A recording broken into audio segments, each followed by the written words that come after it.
Hello' বন্ধুসকল, আজি আমি ভাৰতীয় সংবিধানৰ এটা ইম্পৰ্টেণ্ট টপিক হয় যিটো কনষ্টিটিউচনেল এমেণ্ডমেণ্ট। তাৰ ওপৰত আমি এটা আলোচনা কৰিম। ইয়াত আমি কনষ্টিটিউচনেল যিখিনি ইম্পৰ্টেণ্ট এমেণ্ডমেণ্ট আছে সেইটো ডিছকাছ কৰিম। কোনটো এমেণ্ডমেণ্টৰ দ্বাৰা কি বস্তু চেঞ্জ কৰা হৈছিলে। ইয়াৰ ওপৰত আপোনাৰ ৰিক্ৰুটমেণ্ট এক্সাম্পলত ভালেমান কুৱেশ্যন আহি থাকে যে কোনটো এইটো বস্তু কোন এমেণ্ডমেণ্টৰ দ্বাৰা আনিছিলে বা এইটো এমেণ্ডমেণ্ট কোন চনত আনিছিলে। তো ইম্পৰ্টেণ্ট কেইটামান এমেণ্ডমেণ্টহে আলোচনা কৰিম, কাৰণ এমেণ্ডমেণ্ট হিচাপত চাব গ'লেতো বহুত এমেণ্ডমেণ্ট কৰা হৈছে। তাৰে মাজত কেইটামান ইম্পৰ্টেণ্ট ডিচিশ্যন যিকেইটা লোৱা গৈছিলে সেইকেইটা আমি আজি আলোচনা কৰিম। তো আমি জানো যে আমাৰ যিটো ভাৰতৰ সংবিধান আছে সেই সংবিধানখন যদিও লিখিত ৰিটেন কনষ্টিটিউচন, তথাপি পাৰ্লিয়ামেণ্টৰ ওচৰত এটা পাৱাৰ আছে যে পাৰ্লিয়ামেণ্টে যদি বিচাৰে এমপিছবোৰে তেতিয়াহ'লে যিকোনো এটা বস্তুত চেঞ্জ কৰিব পাৰে, এমেণ্ড কৰিব পাৰে। কিন্তু তাতো এটা কথা আছে যে যিখিনি সংবিধানৰ চেলিয়েণ্ট ফিচাৰ বুলি কয় সেই ফিচাৰখিনি মূল যিটো ঢাঁচা সেই বস্তুটো বাদ দি বাকীখিনি আপোনাৰ এমেণ্ড কৰিব পাৰে। এতিয়া কোনটো আৰ্টিকলত এই বস্তুটো মেনশ্যন আছে যদি আমি কওঁ যে কোন আৰ্টিকল মতে এমেণ্ডমেণ্ট কৰিব পাৰি কনষ্টিটিউশ্যনখন, এইটো যদি চাওঁ আমি আৰ্টিকল 368ৰ এইটো পাৱাৰ দিয়া গৈছে পাৰ্লিয়ামেণ্টক যে পাৰ্লিয়ামেণ্টে ইচ্ছা কৰিলে এইটো কিছু পাৰ্ট এমেণ্ড কৰিব পাৰে। তাতেও আকৌ প্ৰচেছ আছে যে চিম্পল মেজৰিটি, কিছুমান যেনে চিটিজেনশ্বিপ, তেনেকুৱা কিছু পাৰ্ট আছে যিটোত চিম্পল মেজৰিটিৰে হৈ যায়, আৰু কিছুত আছে আপোনাৰ স্পেচিয়েল মেজৰিটি লাগে, বা স্পেচিয়েল মেজৰিটিত আপোনাৰ ষ্টেটৰো লেজিছলেটিভতো পাছ কৰিব লাগিব, ষ্টেট লেজিছলেটিভত, তাৰপিছত পাৰ্লিয়ামেণ্টত পাছ কৰিব। তো এতিয়া বলক আমি যিখিনি আমাৰ ইম্পৰ্টেণ্ট এমেণ্ডমেণ্টছ আছিলে মেইন পইণ্ট সেইখিনি আলোচনা কৰোঁ। আমি যদি চাওঁ 15 এমেণ্ডমেণ্ট এটা আহিছিলে 1963। এইটো এমেণ্ডমেণ্টৰ দ্বাৰা চেঞ্জ কৰা হৈছিলে যে যিটো হাইকোৰ্টৰ জাজ আছে, জাজৰ ৰিটায়াৰমেণ্ট এজটো 60ৰ পৰা 62 কৰা হৈছিলে। তো এইটো এটা কুৱেশ্যন হ'ব পাৰে, কোনটো এমেণ্ডমেণ্টৰ দ্বাৰা হাইকোৰ্টৰ জাজৰ ৰিটায়াৰমেণ্ট এজ 62 কৰা হৈছিলে। এইটো 15th এমেণ্ডমেণ্ট কোন ইয়াৰত আহিছিলে 1963। নেক্সট এটা এমেণ্ডমেণ্ট আছে, এইটো এটা খুবেই ইম্পৰ্টেণ্ট এমেণ্ডমেণ্ট, এইটো 42nd এমেণ্ডমেণ্ট, 42তম এমেণ্ডমেণ্ট সংশোধনী। এইটো হৈছিলে 1976ত। এই এমেণ্ডমেণ্টক আকৌ এইটো এটা কুৱেশ্যন যে মিনি কনষ্টিটিউচন বুলি কয়। কেতিয়াবা এইটো আহে কোনটো এমেণ্ডমেণ্টক মিনি কনষ্টিটিউচন বুলি কয়। তো এইটো 42nd এমেণ্ডমেণ্টক মিনি কনষ্টিটিউচন বুলি কয়। ইয়াত যদি চাওঁ আমাৰ ইয়াত ইম্পৰ্টেণ্ট এটা চেঞ্জ হৈছিলে, যিটো 42nd এমেণ্ডমেণ্টৰ দ্বাৰা প্ৰিএম্বল যিটো প্ৰিএম্বল আছে কনষ্টিটিউচনৰ, সেই প্ৰিএম্বলত 3টা নতুন ৱৰ্ড এড কৰা হৈছিলে। এই ৱৰ্ড কেইটাৰ ওপৰতো কুৱেশ্যন আহে, কোন কেইটা ৱৰ্ড। এটা আছে ছচিয়েলিষ্ট, এইকেইটা যেতিয়া সংবিধানখন হৈছিলে এইকেইটা শব্দ নাছিলে। এতিয়া আমি যদি প্ৰিএম্বল চাওঁ এইকেইটা শব্দ পাম। এইকেইটা 42nd এমেণ্ডমেণ্টৰ দ্বাৰা লগোৱা হৈছিলে, এড কৰা হৈছিলে। ছচিয়েলিষ্ট, ছেকুলাৰ আৰু ইণ্টিগ্ৰিটি, এই 3টা ৱৰ্ড। এইটো এটা ইম্পৰ্টেণ্ট কুৱেশ্যন, কেতিয়াবা কুৱেশ্যন কেইটা দি দিয়ে ইয়াৰ কোনটো ৱৰ্ড প্ৰিএম্বলত পিছত এড কৰা হৈছে বা এমেণ্ড কৰি কেনে এড কৰিছে। তো এই 3টা ৱৰ্ড 42nd এমেণ্ডমেণ্টৰ দ্বাৰা 1976ত এড কৰা হৈছিলে। আৰু এটা ইয়াত এই এমেণ্ডমেণ্টটোত ইম্পৰ্টেণ্ট কথা হৈছিলে যে ফাণ্ডামেণ্টেল ডিউটিজ এড কৰা হৈছিলে। ক'ত? পাৰ্ট 4ত ফাণ্ডামেণ্টেল ডিউটিজটো এড কৰা হৈছিলে। অল ইণ্ডিয়া জুডিচিয়েল চাৰ্ভিচ এইটো এষ্টাব্লিছ কৰিছিলে 42nd এমেণ্ডমেণ্টৰ দ্বাৰা।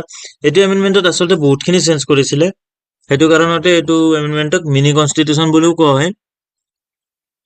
নেক্সট আমি যদি চাওঁ 42nd এমেণ্ডমেণ্ট, এইটো 42nd এমেণ্ডমেণ্টটোত তাৰমানে 42nd এমেণ্ডমেণ্টৰ কিছু বস্তু 44th এমেণ্ডমেণ্টে এইটো আপোনাৰ আনডান কৰিছিলে। কিছু বস্তু ইয়াত মেইন এটা যদি আমি 44th এমেণ্ডমেণ্টৰ কথা চাওঁ, এইটো 1978ত আহিছিলে। ইয়াৰ দ্বাৰা কৰিছিলে কি, আপোনাৰ ফাণ্ডামেণ্টেল ৰাইটছৰ যিটো ৰাইট টু প্ৰপাৰ্টি আছে, আমি আগৰ এটা ভিডিঅ'টো এই কুৱেশ্যনটো পাইছিলোঁ, কোনটো এমেণ্ডমেণ্টৰ দ্বাৰা ৰাইট টু প্ৰপাৰ্টিটো ফাণ্ডামেণ্টেল ৰাইটৰ পৰা গুচাই দিয়া হৈছিলে। এইটো 44th এমেণ্ডমেণ্টৰ দ্বাৰা এইটো গুচাই দিয়া হৈছিলে, deletion of right to property from the least of fundamental right. তো ফাণ্ডামেণ্টেল ৰাইটৰ পৰা গুচাই দিছিল। আৰু এটা ইয়াত ইম্পৰ্টেণ্ট কৈছিল যে আৰ্টিকল 20 আৰু 21, এই দুটা নেশ্যনেল ইমাৰ্জেঞ্চি যদি হয়, দেশত যদি ইমাৰ্জেঞ্চি লাগে, সেই সময়তো এই দুটা আৰ্টিকল ভায়োলেট হ'ব নোৱাৰে। এই দুটা আৰ্টিকল গেৰাণ্টি হৈ লাগে, গেৰাণ্টিড মানে কৰিছে কনষ্টিটিউচনে। এতিয়া যদি চাওঁ আমি আৰ্টিকল 20 আৰু 21ত কি কি আছে। 20ত আছিলে আমাৰ protection in respect of offences এইটো, আৰু আৰ্টিকল 21ত আছে পাৰ্চনেল লিবাৰ্টিৰ কথাটো আছে, protection of life and personal liberty. এইটো এটা ইয়াতে এটা ইম্পৰ্টেণ্ট কুৱেশ্যন আছে যে কোনটো আৰ্টিকল মানে নেশ্যনেল ইমাৰ্জেঞ্চি হলেও আপোনাৰ ভায়োলেট কৰিব নোৱাৰে বা গেৰাণ্টি আছে কোনটো এমেণ্ডমেণ্টৰ, কোনটো বছৰীয়া আৰ্টিকুলৰ। তো সেইটো এটা ইম্পৰ্টেণ্ট কুৱেশ্যন হয়। তাতে আপোনাৰ ইমানকে দুটা তিনিটা চাৰিটা অপশ্যন দি দিলে তাতে 20 বা 21 থাকিব, সেইটো আপোনাৰ কাৰেক্ট আনচাৰ যাব। ইয়াৰ তলৰ কোনটো আৰ্টিকল ইমাৰ্জেঞ্চি টাইমতো মানে ভেলিড থাকে, কাৰণ আমি জানো যে যদি নেশ্যনেল ইমাৰ্জেঞ্চি হয় তেতিয়া এইবোৰ ফাণ্ডামেণ্টেল ৰাইটছ মানে ভইড কৰি দিয়া হয়, এইটো এপ্লিকেবল নহয়। কিন্তু সেই সময়তো এই দুটা আৰ্টিকল গেৰাণ্টিড হৈয়ে থাকে। নেক্সট এটা ইম্পৰ্টেণ্ট এমেণ্ডমেণ্ট আছিলে 52 এমেণ্ডমেণ্ট। এইটোত আমাৰ এণ্টি ডিফেকশ্যন ল আহিছিলে। এইটো এটা ইম্পৰ্টেণ্ট হয়, কোনটো এমেণ্ডমেণ্টৰ দ্বাৰা এণ্টি ডিফেকশ্যন লটো অনা হৈছিলে।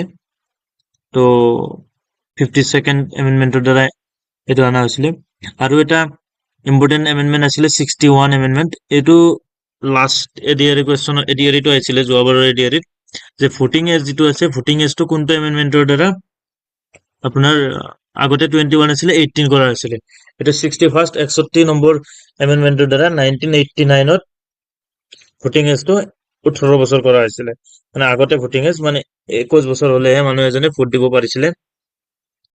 61st এমেণ্ডমেণ্টৰ দ্বাৰা 1989ত এইটো 18 বছৰ কৰি দিয়া হৈছিলে। নেক্সট আৰু এটা আমাৰ ইম্পৰ্টেণ্ট এমেণ্ডমেণ্ট আছিলে 69th এমেণ্ডমেণ্ট। ইয়াত যিটো আপোনাৰ দিল্লী আছে, national capital territory of Delhi NCT, তো এই দিল্লীক এটা মানে ইউটি কৰা হৈছিলে, আৰু ইয়াৰ যিটো এছেম্বলি আৰু লেজিসলেটিভ প্ৰভিজনটো ইয়াত এড কৰা হৈছিলে 69th এমেণ্ডমেণ্টৰ দ্বাৰা। নেক্সট এটা ইম্পৰ্টেণ্ট এমেণ্ডমেণ্ট আহিছিলে যিটোত পঞ্চায়তে ৰাজটো কনষ্টিটিউচনত অনা হৈছিলে। সেই এমেণ্ডমেণ্টটো হ'ল 73 নম্বৰ এমেণ্ডমেণ্ট আছিলে 1992ত। ইয়াত এটা ইম্পৰ্টেণ্ট কুৱেশ্যন আছে, পঞ্চায়তে ৰাজটো কোন এমেণ্ডমেণ্টত আনিছিলে 73, তাৰ লগতে পঞ্চায়ত ৰাজ কোন ষ্টেটত ফাৰ্ষ্ট আৰম্ভ হৈছিলে, এইটো হয় ৰাজস্থানৰ নাগৰ ডিষ্ট্ৰিক্টত ফাৰ্ষ্ট পঞ্চায়তী ৰাজটো ষ্টাৰ্ট কৰিছিলে, যেতিয়া প্ৰাইম মিনিষ্টাৰ আছিলে আপোনাৰ পণ্ডিত জৱাহৰলাল নেহৰু। সেইটো ষ্টাৰ্ট কৰিছিলে যদি তাক কনষ্টিটিউচনত এমেণ্ডমেণ্ট কৰি সোমোৱা হৈছিলে 73ৰ দ্বাৰা 1992ত। তো এইটো এটা ইম্পৰ্টেণ্ট কথা হয় পঞ্চায়তী ৰাজৰ, এইটো কুৱেশ্যন আহিয়ে থাকে এক্সামত।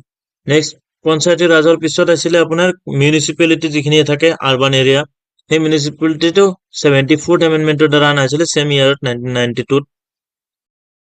নেক্সট এটা এমেণ্ডমেণ্ট আহিছিলে আপোনাৰ 86 এমেণ্ডমেণ্ট 2002ত। সেইটোৰ দ্বাৰা আপোনাৰ যিটো এলিমেণ্টাৰী এডুকেশ্যন 6 to 14 ইয়াৰ্ছৰ বাচ্চাৰ কাৰণে কম্পালচৰি কৰা হৈছিলে, যিটো ফাণ্ডামেণ্টেল ৰাইট কৰি দিয়া গৈছে, সেইটো কৰিছিলে 2002 চনত 86 86 নম্বৰ এমেণ্ডমেণ্টৰ দ্বাৰা। আৰু এই যিটো ফাণ্ডামেণ্টেল ৰাইট এইটো ক'ত লগাই দি আছে, আৰ্টিকল 21A এইটো সোমাই দিছে দি এইটো এটা ফাণ্ডামেণ্টেল ৰাইট কৰি দিয়া হৈছে। তো এইটো এটা ইয়াতে দুটা কুৱেশ্যন সোমাই আছে যে কোনটো এমেণ্ডমেণ্টৰ দ্বাৰা ফাণ্ডামেণ্টেল ৰাইট কৰা হৈছিলে এলিমেণ্টাৰী এডুকেশ্যনটো, আৰু এই এলিমেণ্টাৰী এডুকেশ্যনটো কোনটো আৰ্টিকলত লগাই দিয়া হৈছে। তো দুটা ইম্পৰ্টেণ্টে হয়। নেক্সট এটা ইম্পৰ্টেণ্ট এমেণ্ডমেণ্ট আহিছিলে যিটো 101 নম্বৰ এমেণ্ডমেণ্ট আছিলে 2016 চনত, যাৰ দ্বাৰা ভাৰতত GST goods and services tax introduce কৰা হৈছিলে। এইটো এটা খুব ইম্পৰ্টেণ্ট পইণ্ট হয়, কোনটো এমেণ্ডমেণ্টৰ দ্বাৰা GST ইণ্ট্ৰডিউচ কৰিছিলে। এইটো 101 নম্বৰ এমেণ্ডমেণ্ট আছিলে 2016 চনত। ইয়াৰ লগতে যদি আমি চাওঁ যে কোনখন ষ্টেটত ফাৰ্ষ্ট টাইম GST ইমপ্লিমেণ্ট কৰিছিলে বা GST বিল আনিছিলে, তো এইটো আমাৰ অসমত আনিছিলে প্ৰথম ইণ্ডিয়াৰ ভিতৰত GST বিল বা GST ইমপ্লিমেণ্ট কৰিছিলে। তাৰপিছত আন এটা এমেণ্ডমেণ্ট আহিছিলে যিটোত EWS আমি সকলোৱে জানো, জেনেৰেল কেটেগৰীৰ যিখিনি ষ্টুডেণ্ট থাকে, এমপ্লয়মেণ্ট আৰু এডুকেশ্যনেল দুয়োটা ছেক্টৰত তাৰ যিখিনি ইকনমিকেলি উইকাৰ হয় তাৰ কাৰণে ইকনমিকেলি উইকাৰ ছেকশ্যন বুলি এটা ক্লাছিফাই কৰি তাৰ কাৰণে তেখেতসকলৰ কাৰণে 10% ৰিজাৰ্ভেশ্যন আনিছিলে, যেটা 103 নম্বৰ এমেণ্ডমেণ্টৰ দ্বাৰা 2019 চনত। তো এইটো এটা ইম্পৰ্টেণ্ট এমেণ্ডমেণ্ট আছিলে। লগতে আৰু এটা এমেণ্ডমেণ্ট আছিলে য'ত আমাৰ অসমৰ পৰা চাব গ'লে ইম্পৰ্টেণ্ট আছিলে, যিটো ইয়াত ৰৈ গ'ল। তো সেইটো 92 এমেণ্ডমেণ্ট আছিলে য'ত আমাৰ অসমৰ বড়ো লেংগুৱেজটো কনষ্টিটিউশ্যনৰ যিটো 8 চিডিউল আছে 8 চিডিউলত অন্তৰ্ভুক্ত কৰিছিলে। তো আমি সকলোৱে জানো 8 চিডিউলত 22টা লেংগুৱেজ থাকে। এইটো এটা কুৱেশ্যন যে কোনটো চিডিউলত লেংগুৱেজটো আছে, লেংগুৱেজবোৰ এড কৰা আছে, বা 8 চিডিউলত কেইটা লেংগুৱেজ আছে। তো 22টা লেংগুৱেজ আছে, তাৰ ভিতৰত আমাৰ অসমৰ 2টা লেংগুৱেজ আছে, অসমীয়া আৰু বড়ো। তো বড়োটো বড়োটো 92 এমেণ্ডমেণ্টৰ দ্বাৰা 2003 চনত 8 চিডিউলত অন্তৰ্ভুক্তি কৰা হৈছিলে। তো এমেণ্ডমেণ্টৰ ওপৰত আছিল এইখিনিয়ে আমাৰ। যদি কিবা এমেণ্ডমেণ্ট ৰৈ গৈছে বা ইম্পৰ্টেণ্ট, তেনেহ'লে আপোনালোকে কমেণ্ট ছেকশ্যনত সুধিব পাৰে বা সেইটো আলোচনা কৰিম নেক্সটত। তো এনেধৰণৰ ভিডিঅ' পাই থাকিবলৈ আপোনালোকে চেনেলটো ছাবস্ক্ৰাইব কৰিব। থেংক ইউ ভিডিঅ'টো শেষলৈকে চোৱাৰ কাৰণে।